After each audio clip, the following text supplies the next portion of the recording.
여보세요. 혹시 진나영 씨 핸드폰 맞습니까? 나영 씨 지금 씻고 있어서 남편인 제가 대신 받았습니다. 혹시 누구신지요? 한현성은 진나영에게 걸려온 낯선 여자의 목소리에 놀랐습니다. 진나영 씨가 중고물품 사이트에 올리신 아기용품들 받으려고 전화드렸습니다. 그게 무슨 말씀이신지, 저희 와이프가 아기용품을 드린다는 글을 올렸다고요? 네, 아기 장난감이랑 옷이랑 신발을 주신다고 이제 본인은 필요 없다고 말씀하시던데요. 한현성은 그 말을 듣고 큰 충격에 빠졌습니다.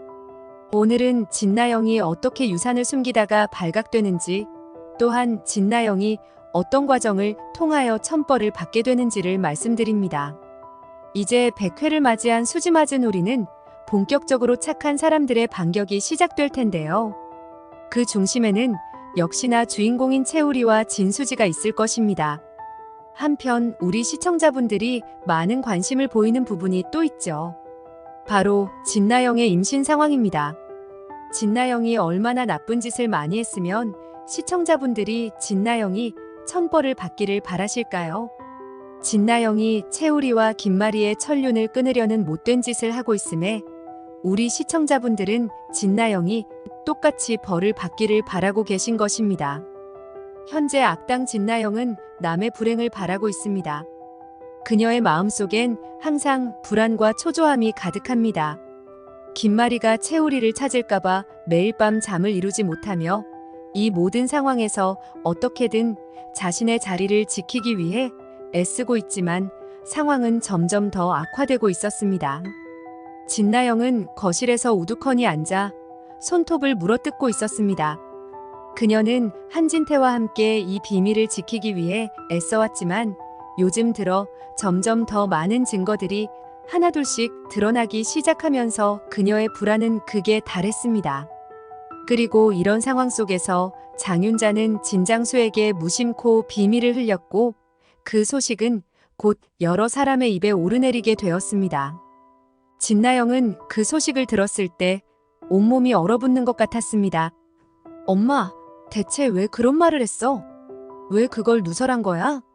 진나영은 장윤자에게 따져 물었지만 그녀는 그저 미안한 표정으로 고개를 숙일 뿐이었습니다. 나영아, 난 그런 의도가 아니었어. 정말로 그냥 입을 잘못 놀린 거야. 미안해. 장윤자는 딸의 분노를 받아들이며 사과했지만 진나영의 마음속 분노는 쉽게 가라앉지 않았습니다. 이제 모든 게 끝났어, 엄마. 다 망쳐버렸어. 진나영은 더 이상 감정을 억누르지 못하고 소리쳤습니다.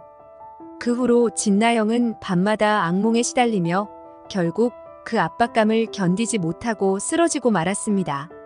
어느 날 그녀는 갑작스런 복통을 느끼고 병원에 급히 입원하게 되었습니다. 결과는 끔찍했습니다. 그녀는 유산 판정을 받게 되었고 콩이를 잃고 말았습니다. 진나영은 병실에서 혼자 남겨져 있었고 그저 허탈한 표정으로 천장을 바라보았습니다. 콩이를 잃었다는 사실이 그녀를 심연으로 밀어넣었지만 그녀는 결코 이 사실을 다른 사람들에게 알릴 수 없었습니다. 집에서 쫓겨나지 않으려면, 그리고 한현성에게서 많은 위자료를 받아내려면 여전히 임신 중이라고 거짓말을 해야만 했습니다. 그녀는 콩이를 잃은 슬픔을 감추고 여전히 임신 중인 척 연기를 해야 한다는 사실에 괴로워했습니다. 그녀는 혼자 있을 때마다 콩이의 존재를 떠올리며 눈물을 흘렸습니다.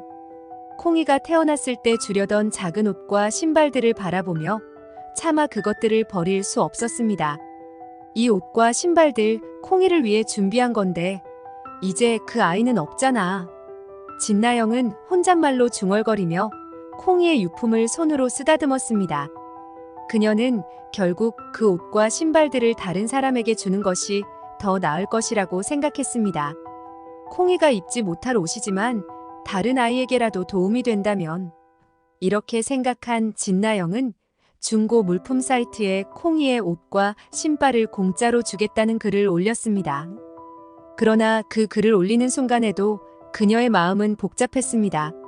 스스로의 거짓말에 대한 죄책감과 아이를 잃은 슬픔이 교차하는 순간이었습니다. 내가 이걸 정말 올려도 될까? 하지만 이걸 계속 가지고 있어도 더 이상 의미가 없잖아. 진나영은 망설였지만 결국 게시 버튼을 눌렀습니다. 얼마 지나지 않아 진나영에게 전화가 걸려왔습니다.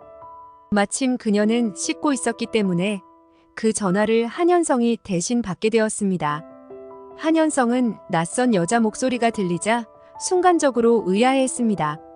그 여자는 진나영이 아기 신발과 옷들을 주겠다는 글을 보고 전화를 했다고 말했습니다. 여보세요. 진나영 씨가 올린 글을 보고 전화드렸어요. 아기 신발과 옷들이 필요해서요. 낯선 여자의 목소리는 친절했지만 한현성에게는 충격적인 말이었습니다. 아기 신발과 옷들?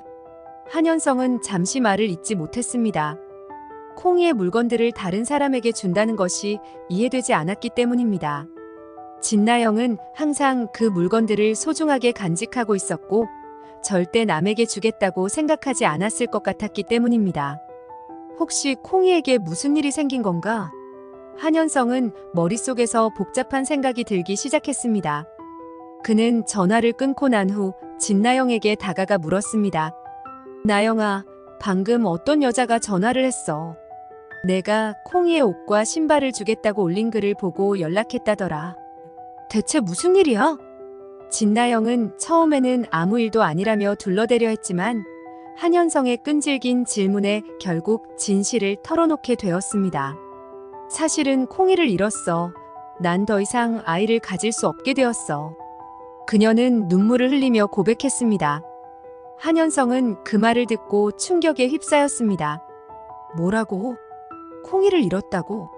왜 이제야 말하는 거야? 그는 진나영이 그동안 얼마나 나쁜 일을 해왔고 그로 인해 받은 스트레스로 콩이를 잃게 된 것인지 비로소 깨닫게 되었습니다. 너의 이기적인 행동들이 결국 우리 아이를 죽음으로 몰고 간 거야. 한현성은 진나영에게 소리쳤습니다. 어떻게 그럴 수가 있어? 내가 너를 믿고 지켜준 게 이건가? 진나영은 그의 분노 앞에서 아무 말도 하지 못한 채 그저 눈물만 흘렸습니다. 그녀는 자신의 행동이 이렇게까지 끔찍한 결과를 가져올 줄 몰랐다고 후회하며 머릿속이 하얘졌습니다. 난 그저 우리가 모든 걸 잃지 않으려고 했을 뿐이야. 그런데 이렇게 돼버렸어. 한현성은 더 이상 진나영을 믿을 수 없었습니다. 그는 결국 그녀와의 관계를 정리하기로 마음먹었습니다. 이제 널 더 이상 믿을 수 없어. 너와의 삶은 여기서 끝이야.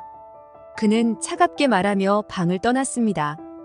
결국 이 사실을 김마리가 알게 되었습니다. 김마리는 처음에는 콩이를 잃은 진나영을 불쌍하게 여겼지만 이 과정에서 진나영과 한진태가 자신의 비밀을 숨기려 했다는 사실을 알고는 분노를 참지 못했습니다. 진나영, 내가 감히 나와 내 아들의 삶을 망치려고 했단 말이야? 절대 용서하지 않을 거야. 김마리는 진나영을 집에서 내쫓고 단 한 푼의 위자료도 주지 않았습니다. 오히려 그녀는 진나영에게 손해배상 청구까지 했습니다. 이제 내가 받을 건 고통뿐이야. 내가 널 완전히 망가뜨릴 거야. 김마리는 차갑게 말하며 법적 절차를 진행했습니다. 진나영은 모든 것을 잃었습니다. 그녀는 이제 돈도 없고 집도 없고 믿을 수 있는 사람도 없는 상태였습니다. 결국 법정에서는 그녀의 죄가 밝혀졌고 진나영은 감옥에 가게 되었습니다. 남의 불행을 바라던 그녀는 본인이 천벌을 받는 결과를 맞이하게 된 것입니다. 감옥에서 홀로 시간을 보내며 진나영은 그동안 저지른 일들에 대해 땅을 치고 후회했습니다. 내가 이렇게 끝날 줄은 상상도 못했어. 하지만 이제는 돌이킬 수 없는 일들이었습니다. 그녀는 더 이상 아무것도 할 수 없었고 그저 쓸쓸히 감옥에서 남은 인생을 보내게 되었습니다. 진나영은 남의 불행을 바라는 자신의 행동이 결국 자신에게 돌아왔다는 사실을 깨닫게 되었습니다. 진나영이 제대로 죗값을 치르길 바라신다면 구독과 좋아요를 부탁드립니다. 소중한 시간 내주셔서 감사합니다.